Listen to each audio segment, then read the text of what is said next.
Hi friends, it's Sarah Millerhouse here, and I'm excited to share a layout that I made today using the main kit only. And then this metal die, this is the fine lattice background metal die that was available this month or in February.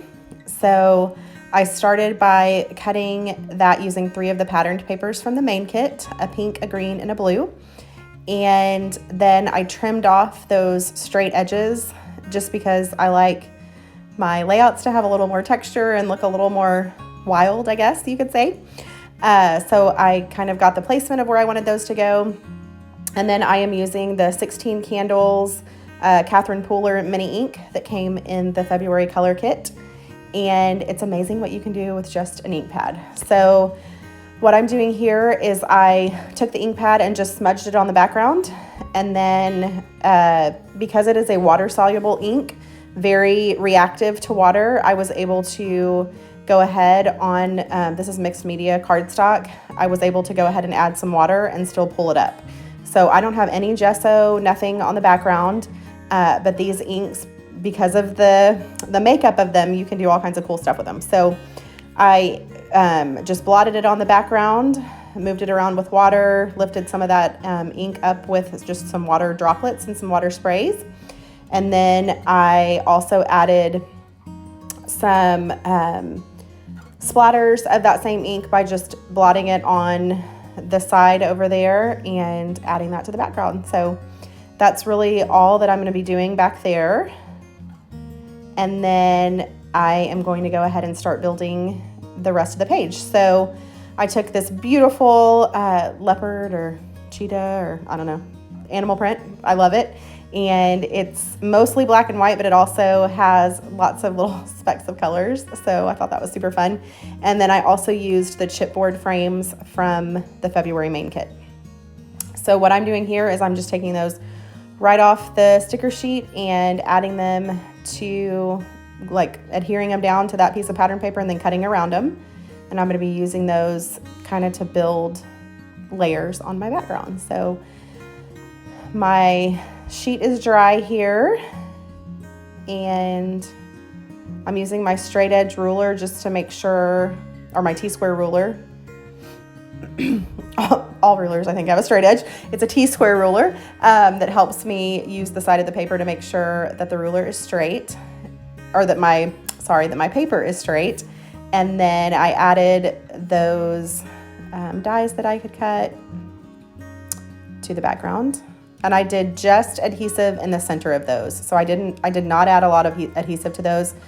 I'm not worried about them moving around. The things that I'm gonna be adding on top of them are also gonna have adhesive and glue. So I wanted the edges of that to be real free and not boggled down with adhesive. So now I'm using this floral patterned paper and I'm fussy cutting out. I do not make you watch that, but all of those flowers at the top there, I cut from that patterned paper. And then I'm using the scrap from where I cut the background die, that blue paper right there. That was what was left at the bottom when I used the 12 by 12 paper to cut the die. I'm gonna use that as a mat for my photo. So what I'm scrapbooking here is the last day of our Jamaica trip from this past summer. And I thought these colors and textures and all these things were beautiful for a Jamaica layout. And I don't know what I was thinking. I started my Jamaica trip backwards. So this is my first layout for that trip, and it's the last day, the last picture we took in Jamaica. So I don't know what I was thinking here, but I loved that photo and I loved these colors for that photo. So I always try to coordinate my photo colors with whatever I'm using to scrapbook it with, so that helped. And then here I am just adding a little bit of dry adhesive to hold it in place, and then also a little wet adhesive to hold it in place long term.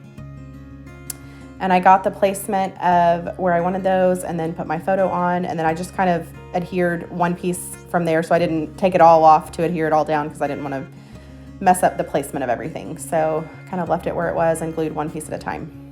And then here I'm adding some craft foam between all of those frames because they're chipboard frames. They do have some depth to them, and I wanted my photo to all be even at one layer, so I kind of built behind there that layer so that it was all even with the chipboard frames for my photo.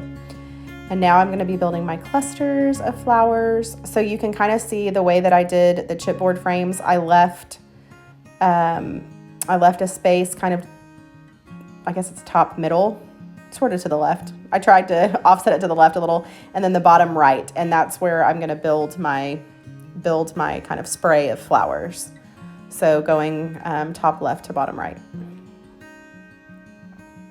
I am adding craft foam, different layers of craft foam.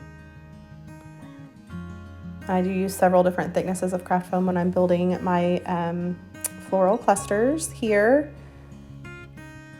And I am bending up the petals and the leaves and all the edges of everything as I go. So here I skipped ahead a little bit, and you can see I'm finishing up. I did use a few pieces of ephemera from the ephemera pack that was in the main kit, a few of those little floral pieces, and then the butterflies also came from, and the little bird that I'm going to be adding is also from the ephemera pack from the main kit.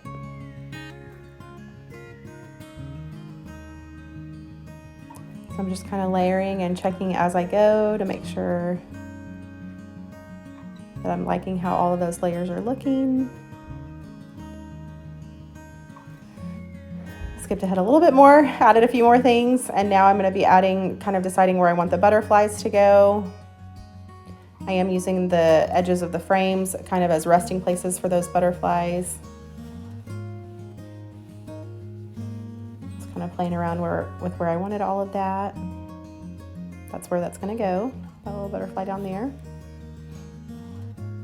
And I do bend up the edges or the tips of the wings of the butterflies, just like I do the edges of leaves and edges of flowers. I love butterflies to look like they're kind of flying off the page. So I do bend all of those up and only add adhesive to the centers of those.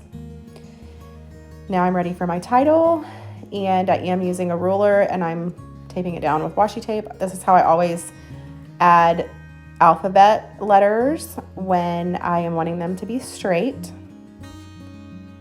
I'm kind of weird, crazy about things being straight. If I want them to be straight, I want them to be perfect. So having that ruler and taping it down helps things not move around on me while I am adding those. And the washi tape because washi tape is not super adhesive, it's just from my stash. I use it as a tool to tape down that ruler, and it doesn't mess up my paper or anything when I pull it up.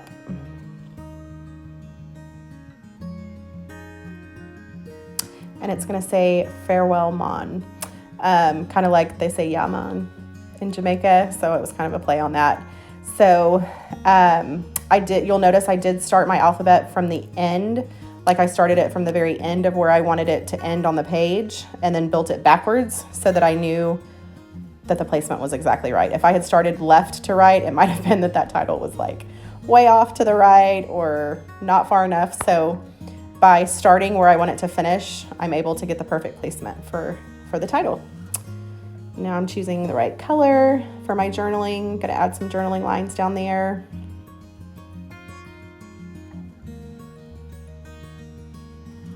And then I found the right color, the pink to match all the pinks in the collection.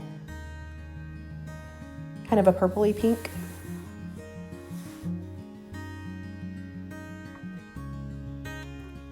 And I love how the mixed media on the background is not overpowering in this. It's kind of subtle, but it definitely adds another visual layer back behind everything. If I didn't have it there, you'd notice. So it's kind of hard to tell what a difference it makes, but it definitely does. Adds another little splash of color that's not overpowering. Not that I would mind if it was, but it's not in this particular layout. And so now I'm taking Nuvo drops. These were from the November Extravaganza color kit, and I've been using them ever since November. I've used them on almost every layout, and I still have plenty left. So that was a great addition in that color kit. So they're just Nuvo like crystal drops. I can't remember. They're Nuvo drops, and they're silver. And then these are just some other little drops that I have in my stash that I'm adding to the centers of the flowers. So by adding some detailing to your flowers, you can do it in lots of different ways. You can do it with sequins or little crystals, or Here I'm doing it with liquid mediums and those Nuvo drops. It definitely gives your flowers life and gives your floral clusters more life. So I do the little detailing on the actual flowers, and then I also do it around the clusters, and it definitely makes a big difference. So, and then down there I have a chipboard. That was from the chipboard frame sheet, that little heart. I also added Nuvo drops to the top of that. So here are some close-ups so you can kind of see, hopefully, some of that detailing. And then I'll have lots of still pictures here at the end for you to see how the final layout looks. And I appreciate you watching. All of these the things in the February kits were Hip Kit Club exclusives. So I do have links in the comments below or in the information below to those kits. And you get a discount when you subscribe and order the kits. And then you can tap the bell for notifications for the video if you'd like to see more videos. We post a new one every day. I hope you guys have a great day, and be sure to leave any questions in the comments below. Bye, guys.